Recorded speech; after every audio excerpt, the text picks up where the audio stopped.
Each year, I travel with my foundation, the Dougherty Vision Foundation, to some unique place that really needs our help. The most important part of our journey is to be able to help as many people as we can. Helping those less fortunate and giving them unexpected hope is truly an amazing feeling for them as well as myself. On this mission trip to Haiti, we are hoping to change vision and lives forever. We arrived yesterday at the airport and we were warned for all the people trying to help us with our baggage that we just not interact with them. It's crazy here. We were mauled by baggage handlers. The two ladies are in the truck because they're not really comfortable with all the male energy going on right now. It was so chaotic. We wanted to make sure that we had everything, and unbelievably we had everything we needed. We basically took off from the airport and drove through abject poverty to come to the hospital. And my first impression of the hospital was there's a huge iron gate with two large gentlemen with very large guns. We got a tour of the hospital, and it's, to me, a very third world hospital in terms of a lot of the facilities they're workable, but mosquitoes in every clinic we went into. But the mission that's being done here by the hospital is absolutely amazing. I think every person I've talked to, both people that work here as well as volunteers, are here to help people. And it spoke to my heart when I talked to the people that run this hospital and work at this hospital. Yeah, my goal is to help as many people as possible.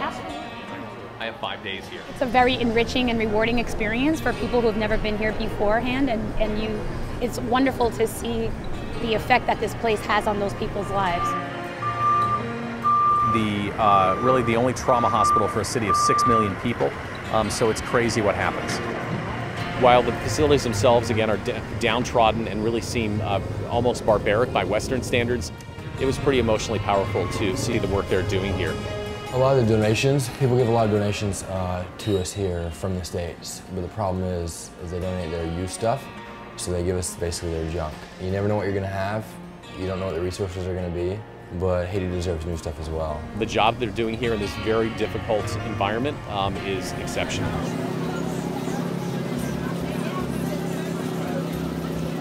So right now we're going to Croix du Bouquet to see 3 or 4 patients who we'll be operating on tomorrow. The village is about an hour outside of Port-au-Prince. 3 of the 4 people we're going to be seeing are bilaterally blind, meaning they're blind in both eyes. And what I expect to see is people completely dependent upon their family members and barely able to get around their house.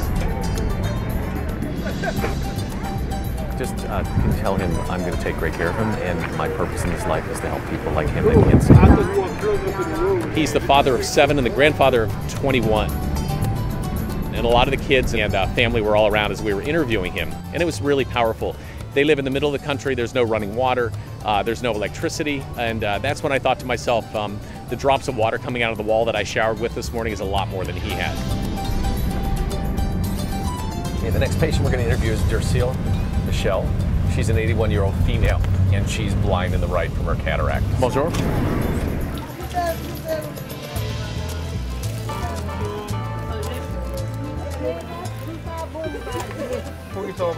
Bonjour. So where was she during the earthquake?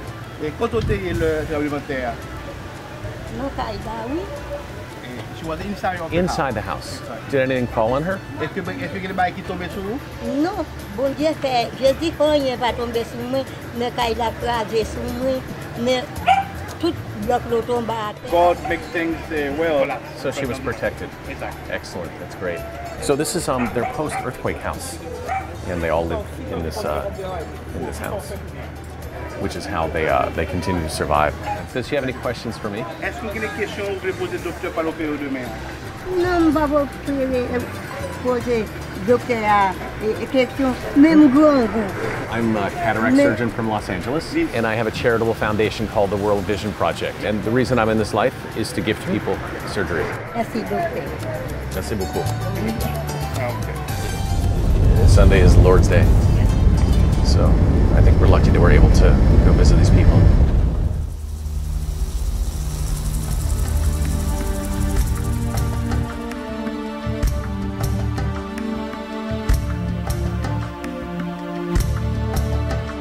It's Monday morning, 7:20. Surgery was scheduled to start 20 minutes ago. Our first 3 patients are here, and we understand anywhere from 60 to 75 patients coming to see us today, so it's going to be a very interesting day.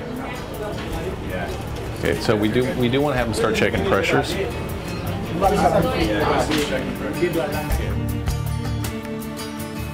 We're 60 patients that traveled on a bus. They all got here at the same time around 11:30, and basically just sat around and waited till they could be examined by one of the doctors.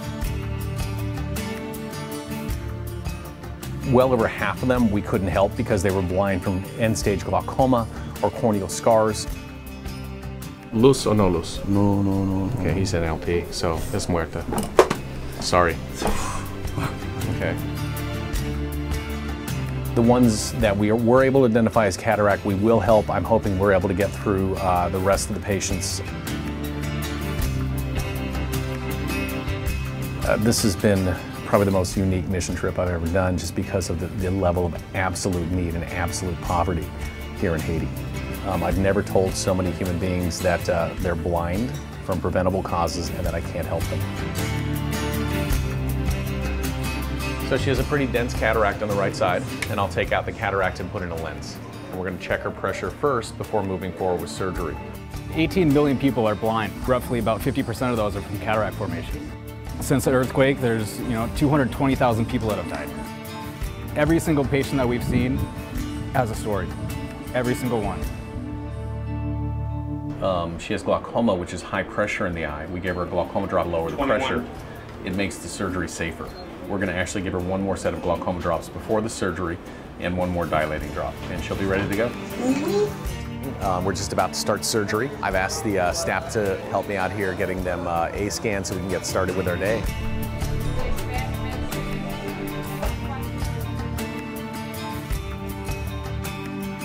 There's no easy cases in Haiti. So, there's now no power in the operating room. So without power, we can't do any surgery. It's 9:30, 10 o'clock, and the power's gone off at least a dozen times. It's basically almost impossible to do surgery. We did 13 successful cataract surgeries today, although very, very difficult surgeries. One patient in particular had just one of the most difficult surgeries I've done in many years. I always try and focus on the positive. We had a lot of very successful cataract surgeries and patients that we'll see tomorrow. That, to me, is very exciting. Okay, there we go. There is a God. This is an extremely dense lens. Extremely dense. This was such a dense cataract, I had to open the eye up and basically take the entire huge cataract out. But yeah, she'll do well. She did great. She did great.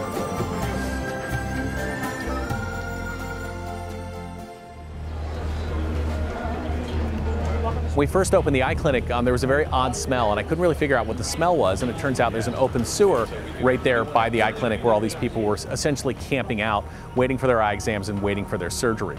And many of them actually slept right there out by the clinic. It was really just remarkable. We had somebody doing vision checks. Head back. He's going to have to start drops to try and control the pressure.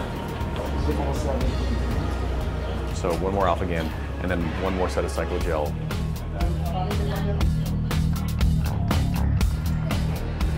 I still have goosebumps. I just helped a 60-year-old gentleman who was blind in one eye from trauma and blind in the other eye from a dense cataract, who lost track of how long it's been since he could see. And he actually had a tree branch he was using to navigate around.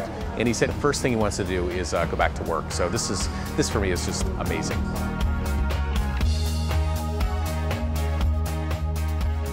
We just did his surgery. He had a dense white cataract in his only eye, so he was completely blind, and he should be able to walk out. This is the first he's seen in years and years.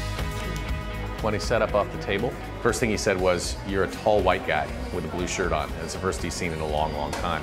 I think it's absolutely amazing. Really happy. Tell him I'm very happy for him. And I just feel very blessed that I'm able to do this. It's just an amazing feeling. I still have goosebumps.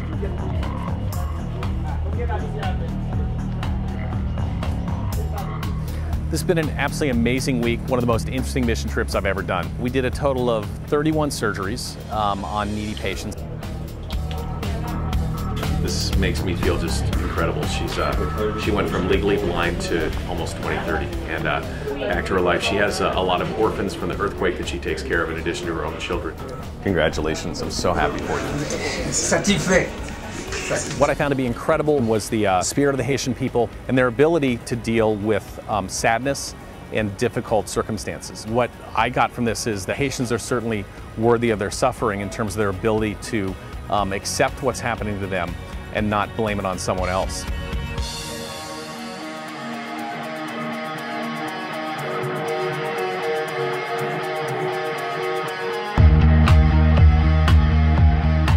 I'd like to take this opportunity to thank all of the people who made this trip possible. First and foremost, my good friend Freddie Siegel, who made a major donation to make this trip happen.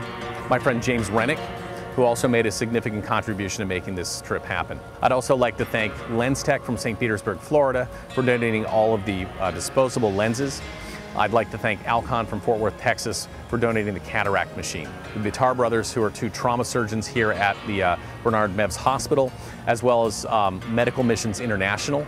That's the charitable foundation that's all over the world that helped us identify patients and operate on the patients and helped us with translation.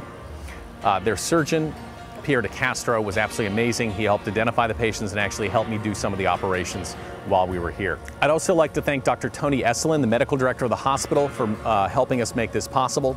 Each and every member of my team that's traveled with me. I'd like to thank Dr. Christopher Scromey, my optometrist, who did an amazing job in clinic, moving patients along and screening them for surgery. Alex Jacoby, my director of surgical services, who dealt with all the details. And really, this trip would not have happened without her. Marshall Jacoby, who worked as both my technician and my anesthesiologist. Justin Lovett, who's a fabulous technician and did a great job in the clinic while we were here. I'd also like to thank my amazing film crew, who are doing a great job. Josh and Neil, you guys have just done a bang-up job. I'm highly impressed with what you've done, and you guys are my film crew for the rest of my career. You guys are phenomenal.